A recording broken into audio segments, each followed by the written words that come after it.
TechRich here, and it's an exciting time for the Tau Empire.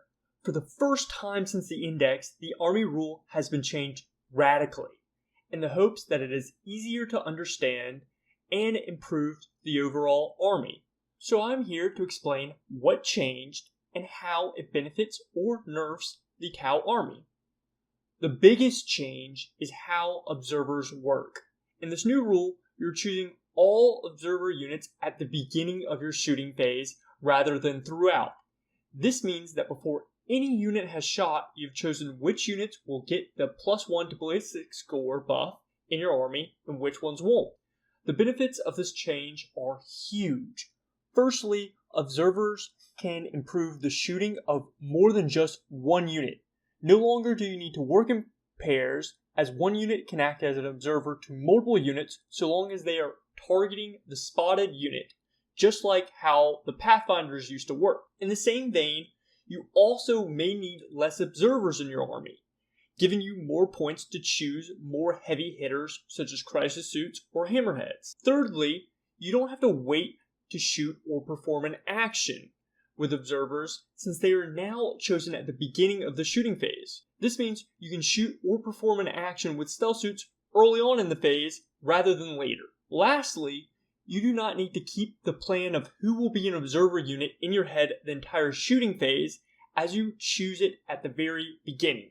However, that being said, point 4 does bring out one negative. Since you have to choose observers at the beginning, you do not have the flexibility of choosing them later in the round. This means if you forgot to spot an enemy unit at the beginning, there is no way of changing this once you have shot with your first unit.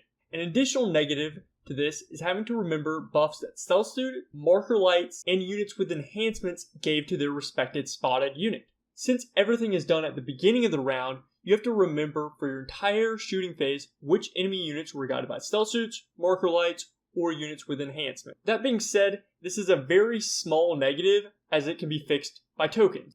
Along with the negatives, there is an area of confusion. Unlike in the original rule, there is no explicit wording that guided units need to have the "for the greater good" faction keyword, as it only requires observer units to need that. This means Kroot or Vespids could get the benefits of rerolls that Stealth Suits give or enhancements in Kauyon and Mont'ka. However, they would not get the benefit of +1 to ballistic skills or the ignore cover, since the rules do explicitly say that the buffs only apply to guided units with the "for the greater good" keyword. I don't know if this was intended, so keep an eye out in case Game Workshop changes anything. So, overall, this change is a welcome one, as you can buff more units with less, but it does open up the door to mistakes if you don't plan well at the beginning of your phase.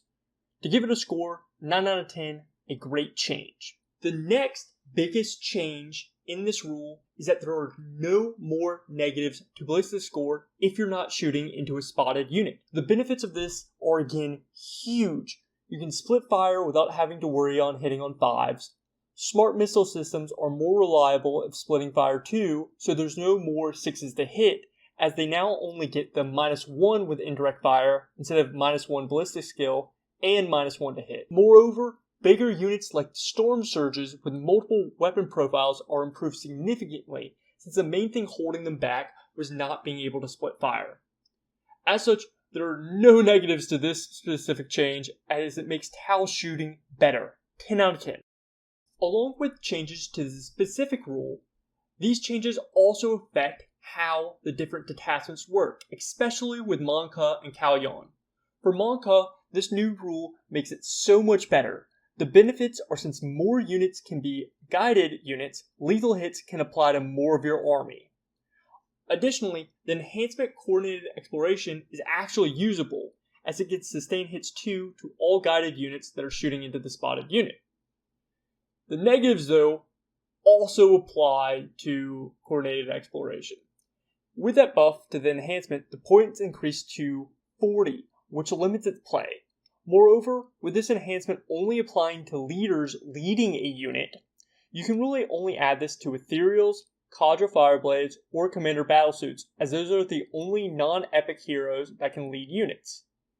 And with both the Cadre Fireblade and Commander being the only ones you really want to buff, rather than be observer units, this really only leaves the ethereal, which would need to lead a group of fire warriors.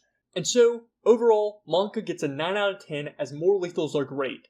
The only area I wish that I would have liked to seen is enhancements improved so it's actually taken rather than having to jump through all these hoops as mentioned. Next up is Kauyon, and Kauyon does not get the same treatment as Mont'ka.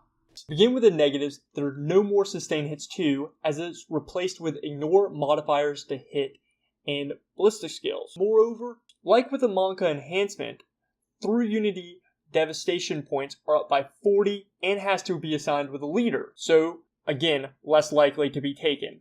Again, what's less likely to be used is wall of mirrors, as stealth suits are more expensive and more valuable now to throw away on a secondary, and Shadow Sun may be less likely to add to this list because her benefit an aura of hit rolls is something that stealth suits can give to more of your army, so you may not add Shadow Sun to this list.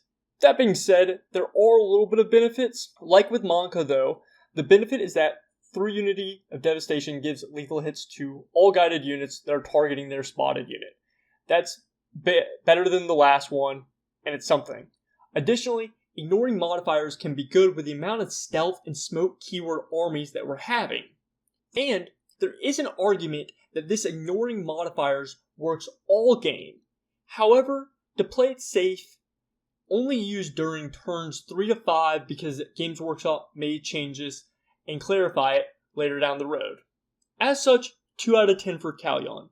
The nerfs to sustain are terrible, and the ignore modifiers needs an FAQ. However, it does get a little bit of a benefit because ignoring modifiers does help with the amount of stealth and smoke keyword armies Tau goes against.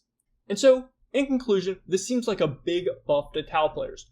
Most lists are going to need to change as there's less need for observer units, so you can include more damage dealing units.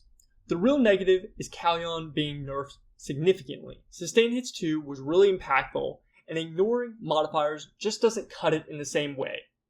As for areas of confusion, I would like Kauyon to be clarified on if ignore modifiers apply only to turn 3 to 5. Additionally, I would like explicit clarification on if auxiliaries can be guided units. So, what are your thoughts on the new changes? Do you think this army rule is easier? How does it affect your list? I would love to know in the comments.